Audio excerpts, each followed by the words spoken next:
In this video, I will reveal the best strategy that you can use with the moving average indicator. So, this strategy is called the moving average crossover. It is a very simple and famous strategy, but most traders are actually trading it the wrong way. The biggest mistake that everyone makes when trading this strategy is every time the moving average crosses over, they immediately take a position. When the faster moving average crosses above the slower moving average, they immediately take a buy position. And when the faster moving average crosses below the slower moving average, they immediately take a sell position. This is actually the worst way of trading the moving average crossover, because using the strategy this way only works if the market is trending. If the market is on a range like this, you will receive so many false signals, and this will wipe out your account very quickly. The next mistake that people make when trading the moving average crossover is that they use too many moving averages. Remember, the more moving averages that you use, the later your entry signals will be. For example, let's say you're using two moving averages, the 20 and the 50 period. So, if the 20 period crosses above the 50 period, you take a buy position here. But if you added another moving average, let's say the 200 period, then you would instead enter here, which is a much later entry compared to if you only used two moving averages. So the lesser, the better. Another mistake that people make when trading the crossover strategy is that they're trading it on lower time frames. Lower time frames tend to have less trend and more range markets.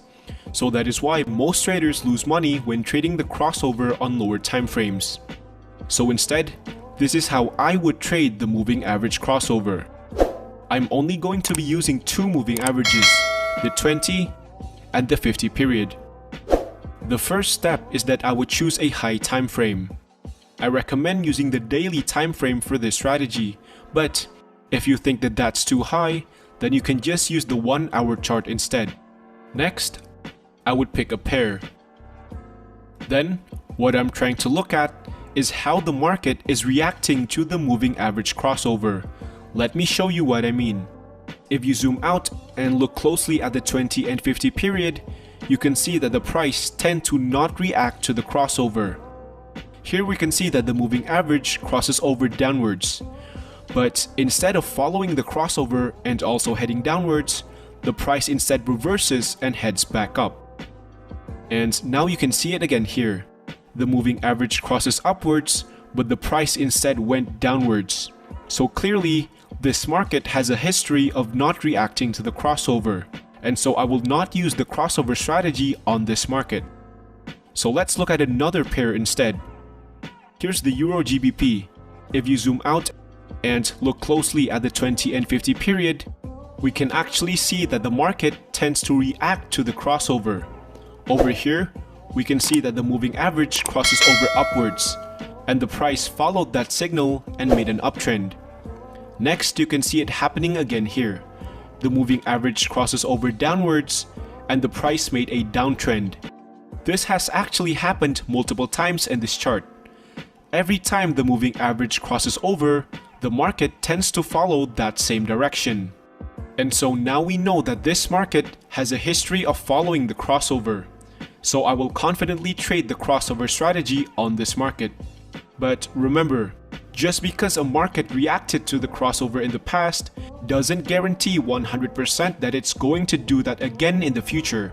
However, it will still have a much higher chance of doing so compared to the market that never reacted to the crossover in the first place.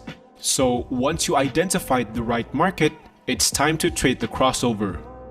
For your entry signal, if the 20 MA crosses above the 50 MA, you take a buy position.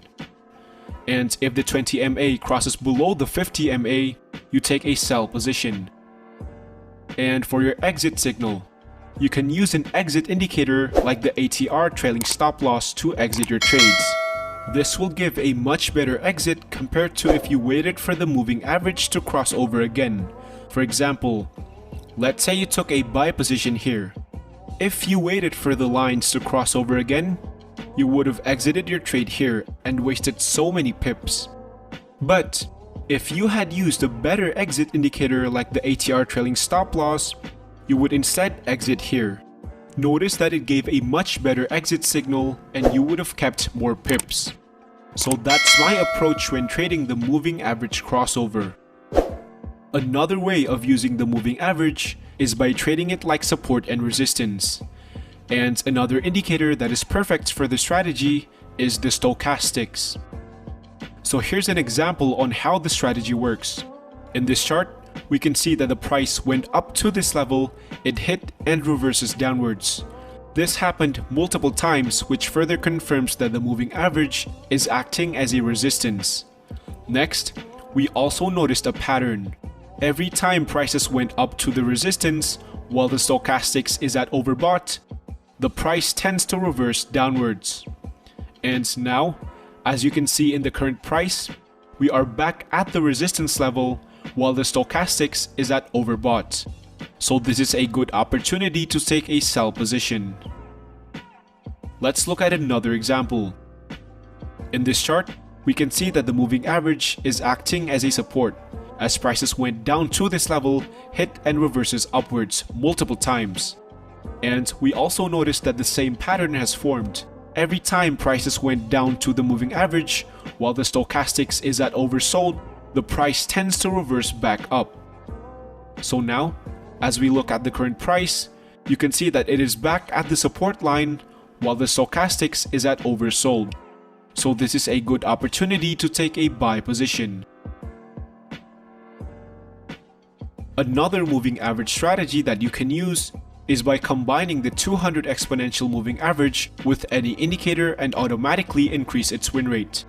Let me give you an example. If you're just trading only using the parabolic SAR, it will give you a win rate of only 38%. But if you combine it with a 200 EMA, it will increase the win rate to 46%. It also works with other indicators as well. For example, the super trend. If you're trading only using the super trend indicator, it will give a win rate of only 39%. But if you combine it with a 200 EMA, it can boost that win rate to 48%.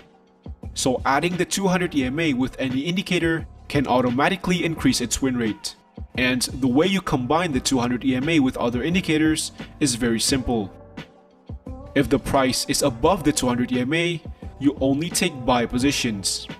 And if the price is below the 200 EMA, you only take sell positions. So let me give an example. If an indicator, in this case the super trend, gave a buy signal while the price is above the 200 EMA, you take a buy position. But if the super trend gave a buy signal but the price is below the 200 EMA, then you ignore this buy signal. This also works for sell signals as well. If the super trend gave a sell signal and the price is below the 200 EMA, you take a sell position. But if the super trend gave a sell signal but the price is above the 200 EMA, then you ignore this sell signal. So that's how you combine any indicator with the 200 EMA. So I just gave you the best moving average strategy that you can implement in your trading system right now. And all I ask for in return is for you to take 2 seconds of your time into liking the video and subscribe to the channel. It literally takes only 2 clicks, but it means so much to me. And you can also check out my other videos as well. So thank you guys for watching, and I'll see you in the next video.